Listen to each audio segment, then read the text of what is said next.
Many are predicting that the worst is yet to come, which is unfortunate, said one person here.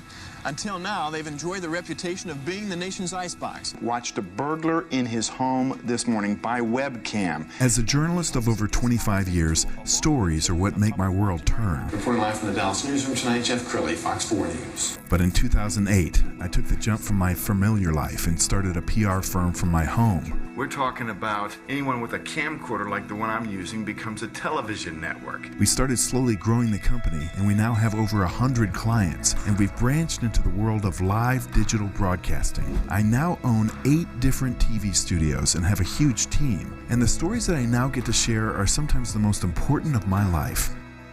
Life has a funny way of coming around full circle. This is the Jeff Crilley Show. Welcome to my show. Well, the pandemic has really turned everything upside down, including a lot of businesses that may be forced to sell. So to talk about selling your business, Linda Broom, she is with Transworld Business Advisors. Welcome to the show. Well, thank you so much. I appreciate you bringing me here today. So a lot of people are kind of mystified. I mean, they know how to sell a house, but when you're selling a business, there's a lot to think about, isn't there? There really is. And a lot of people don't even know that we exist. So everyone knows you need a real estate agent. Some people try to do it on their own, is what most people try to do with their business often, because they don't know that we're out there. So we will do similar to listing a house. We will list your business and get the exposure out there for you. And there's a lot more that a broker will do as a business broker. And there's so much that goes into buying and selling a business than you could ever imagine. And so we're kind of the quarterback that holds it all together. Got it. So when this pandemic first hit and businesses were shut, did you think to yourself, I'm about to get an avalanche of business? Or what typically happens during a time of crisis like this? So Transworld actually has done town halls every single week since this started, because we've been around for 40 years, so we've seen a lot of ups and downs. And the last big one was the crisis in 2008. 2001 was a little bit, but 2008 was the economic crisis that we dealt with.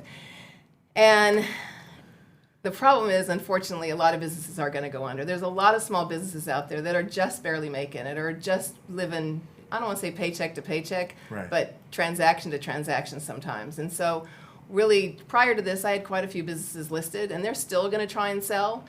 We feel like it's going to be a huge, what we call tsunami wave that's going to come, and there's probably going to be some great deals out there. Some will have businesses and they just don't want to go through another economic downturn, so they want to go ahead and sell it. But there's others that'll be struggling and they'll need to get it sold. Yeah, we've got a little video that we're going to roll off of your YouTube channel. Do you specialize in any industry? Is it mom and pops? Is it manufacturing?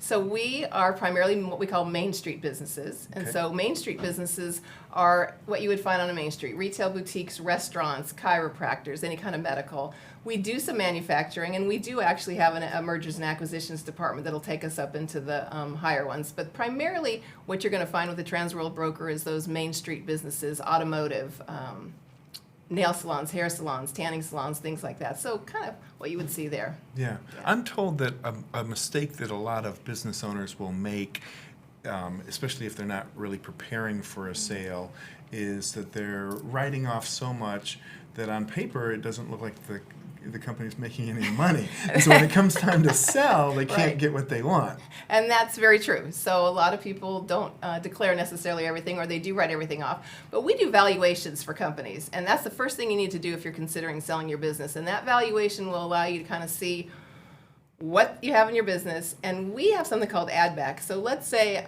I'm not the IRS, so I don't really care what you write off. And so maybe you're writing off all your kids' telephones and your wife's telephone, and you're writing off all your travel and your meals. You're writing off a lot of things that the IRS says is fine to write off, but the buyer may not have those expenses. You may be writing your car off and you have a $1,000 a month payment. They may not have that. They may not have a car payment. So we put that in, and we call it discretionary earnings at the end. And from that discretionary earnings, we come up with a multiple of the amount of the business. So yes, you can write off as much as you want, but when we do the valuation, we do it so that it's what the buyer would be expensing. Why is it important to get professional help from someone like you? Well, because often people will spend the time trying to go sell their business, and then they're not working in their business. And people want to buy trending up businesses as opposed to trending down businesses. And if you step out of the business long enough to go out and try and find qualified buyers and market it, often your business will start to go down. It's just like when you're buying a car. Isn't it just frustrating to, like, okay, if they tell you the price, or if you sold your house on your own and they said we're going to give you, $300,000 for it, and you want $350,000, it's real hard to go back and forth. I'm a third party, subjective, objective intermediary where I am going to get the best price for you. And that's probably the best part, is that we're going to help that. And then we just do great marketing exposure for you. And we'll get it to the closing table. We've got all the things that are necessary to transfer it legally on to the next person. I've read where we're going to have the greatest transference of wealth in the history of mankind as the baby boomers retire and either leave or sell their business to their kids. Are you doing a lot of family transactions? We do family transactions, and the reason for that is, again, you want it to be very clean.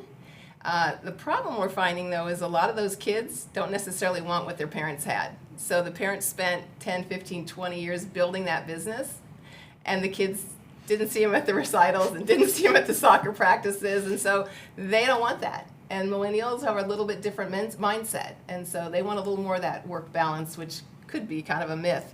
But they want that work balance, and they didn't see their parents getting that when they had this family business. Yes. So then we definitely want to step in. But we'll do both. We'll do a family. I'm doing one with an automotive business right now. So that's cool. Yeah. So in every field, there's a win. For me, if I get somebody on the news, that's a big win. Yeah. What's a win for you? A win-win for both the buyer and the seller. We want them both to feel good about this, because really, the seller is passing on a legacy, their legacy, and they want their business to continue. A lot of people have this myth that businesses only sell when they're going down, and that's not really true. I have many of the businesses I've sold over the last few years have been businesses that are very successful, and they want to pass that on, so they're willing to stay on and teach and train the new person to make sure that the customer service is the same, or that the employees are taken care of, and we make it a smooth transition, which is another great reason to use a broker, because that's easier sometimes than just the two of you trying to work it out. Outstanding. Well, you have been a great guest. We're going to put your website up so people can get in touch with you, but promise us you won't be a stranger. I'd love to have you back sometime. Well, thank you very much. I appreciate it. Stay healthy. Okay. That's it for now. We'll see you next time.